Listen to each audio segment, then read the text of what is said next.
Frame കിട്ടിയാൽ മതി, moment കിട്ടിയാൽ മതി. ഞാൻ സിനിമോട്ടോഗ്രാഫി ആയിരുന്നു പഠിച്ചത്. ഞാൻ 4 years ago ആയി വീൽ ചെയറിലായിട്ട്.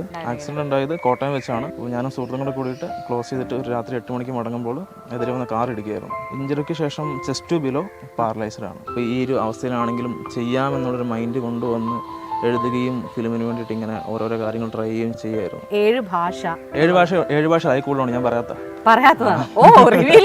ടോട്ടൽ ഡിഫിക്കൽറ്റി ഉണ്ടായിരുന്നുള്ളൂ. നമ്മൾ ഷൂട്ട് ചെയ്ത് നമ്മുടെ ഈ ബാഹുലിയൊക്കെ ഷൂട്ട് ചെയ്ത് കണ്ണാം ഫോറസ്റ്റിലാണ്. ഈ സുഹൃത്തുക്കളും അഭിനയിക്കുന്നവരും ടെക്നീഷ്യൻസും എല്ലാം കൂടി എടുത്തുകൊണ്ടാണ് പൊയ്ക്കൊണ്ടിരുന്നത്. 5:30 ആകുമ്പോൾ ഇറങ്ങും. ആ ഒരു ടൈം തൊട്ട് ഒരു രാത്രി 7 മണി വരെ ആണ് ഷൂട്ടാണ്. ഈ വീൽ ചെയർ തന്നെയാണ് ഫുൾ ചെയ്തത്. നിലത്ത് കിടന്നിട്ടൊക്കെയാണ് ഷൂട്ടിങ് കംപ്ലീറ്റ് ആക്കിയത്. നമ്മളൊരു വെള്ളത്തിൽ ഷൂട്ട് ചെയ്ത ഭാഗമുണ്ട്. ലൈറ്റ് താഴണം വരെ ഇയാളൊക്കെ വെള്ളത്തിലായിരുന്നു. ഇവൻ ചെയ്തില്ലെങ്കിൽ സെറ്റ് ആവൂല. ലാസ്റ്റ് നമുക്ക് ഇവനെ വെള്ളത്തിൽ കൂടെ അങ്ങ് അക്കരെ എത്തിക്കേണ്ടി വന്നു. അത് നല്ലതായിട്ട് മുങ്ങിപ്പോകുന്ന വെള്ളം, നല്ല വെള്ളം. ടാസ്ക് എടുത്ത് അപ്പുറം കിടന്നു. ഇത് ഡയറക്ഷൻ പറഞ്ഞു കൊടുക്കാൻ ക്യാമറ ചെയ്യും. ചില സമയത്ത് ചില സിറ്റുവേഷനിൽ ഇവനായിട്ട് ക്യാമറ ചെയ്യുന്നത്. ഇതിനെ കുറച്ചിട്ട് വലിയ പടമായിട്ട് കമ്പയർ ചെയ്യേണ്ടി വരും. കാരണം അത്രയ്ക്ക് വലിയ ഗ്രാഫിക്സ് കണ്ടന്റുകൾ വരുന്നുണ്ട്.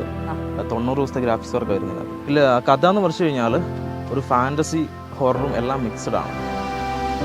7 ഭാഷകളിലായി അടുത്തിടെ ഇറങ്ങാൻ പോകുന്ന ഗ്ലൂറ എന്ന ചിത്രത്തിന്റെ സംവിധായകൻ അലനാണ് നമ്മോടൊപ്പം ഉള്ളത്. നമസ്കാരം അലൻ. നമസ്കാരം.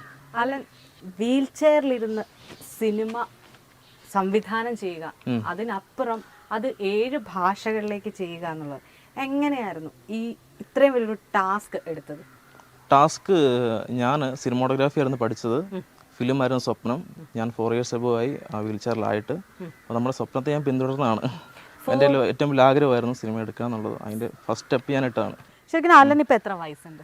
എനിക്ക് 26. 26 വയസ്സ്. 26 വയസ്സിനുള്ളിൽ ഇപ്പം ഈ പറഞ്ഞ പോലെ ആക്സിഡന്റ് ഉണ്ടായിട്ട് 4 വർഷം കഴിഞ്ഞു. എങ്ങനെയായിരുന്നു ആക്സിഡന്റ് ഉണ്ടായത്? ആക്സിഡന്റ് ഉണ്ടായത് കോട്ടയം വെച്ചാണ്. കോട്ടയം നമുക്ക് സ്റ്റുഡിയോ ഉണ്ടായിരുന്നു അതിരമ്പുഴയിൽ. അപ്പോൾ ഞാനും സുഹൃത്തും കൂടെ കൂടിയിട്ട് ക്ലോസ് ചെയ്തിട്ട് ഒരു രാത്രി 8 മണിക്ക് മടങ്ങുമ്പോൾ എതിരെ വന്ന കാർ ഇടിക്കുകയായിരുന്നു. അങ്ങനെയാണ് ആക്സിഡന്റ് ഉണ്ടായത്. ആക്സിഡന്റിൽ എന്താണ് ശരിക്കും സംഭവിച്ചത്? ആക്സിഡന്റിൽ സ്പൈനൽ കോഡ് ഇഞ്ചുറി, നട്ടലിന് ക്ഷതം പറ്റിയായിരുന്നു.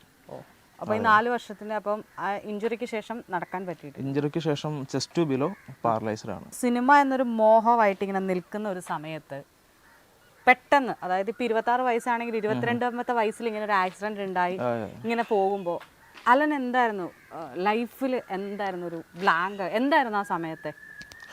ആ സമയത്ത് നമുക്ക് ആക്സിഡന്റ് പറ്റുമ്പോൾ നമ്മൾ പ്രതീക്ഷിക്കുന്നില്ലല്ലോ ഇത്രയും വലിയ ഇഞ്ചുറി എന്നുള്ളത്. നമുക്ക് കുറച്ച് കഴിയുമ്പോൾ അത് മനസ്സിലാകത്തുള്ളൂ. ഓക്കെ, അപ്പം ഒരു 1 yearനുള്ളിൽ 6 മാസം റിക്കവർ ആവുന്നുള്ള പ്രതീക്ഷയിൽ അപ്പോഴും നമ്മൾ സ്വപ്നങ്ങളിങ്ങനെ കിടന്നുകൊണ്ടാണെങ്കിലും അതിൻ്റെ കാര്യങ്ങൾ നടത്തിക്കൊണ്ടിരിക്കുകയാണ്. അതിനുശേഷമാണ് ഇത്രയും വലിയ ഇഞ്ചുറി ആണെന്ന് പറ്റിയെന്നുള്ളത് മനസ്സിലാക്കുന്നത്. ശേഷം ഞാൻ കിടന്നുകൊണ്ടാണെങ്കിലും എല്ലാ കാര്യങ്ങളും ചെയ്യാം, അല്ലെങ്കിൽ ഇനി ഇങ്ങനെ ഇരുന്ന് കാത്തിരുന്നിട്ട് കാര്യമില്ല,